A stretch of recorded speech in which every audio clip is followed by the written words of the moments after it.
तुम दोनों खुशखबरी कब दे रहे हो? रुको, हिलना मत। मैं उठा लेती हूँ। कुछ मत करो तुम। या अल्लाह लीना, अगर वो आ गया तो क्या होगा? जिहान, जिहान देखो, रुक जाओ। ये दोनों यहाँ पर क्या कर रहे हैं?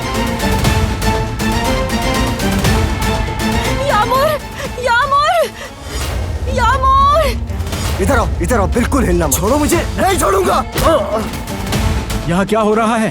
अभी पुलिस को बुला रहा हूँ। अरे मुझसे कहा होता, मैं तुम्हारी मदद कर देता। मत उठाओ, अगर कोई देख लेगा तो बुरा होगा।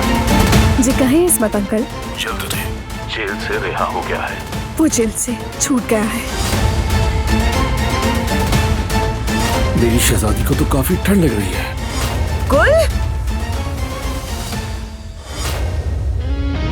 वो कहानियाँ अधूरी जो न हो सके कि पूरी, उन्हें मैं भी क्यों सुनाऊं, उन्हें तुम भी क्यों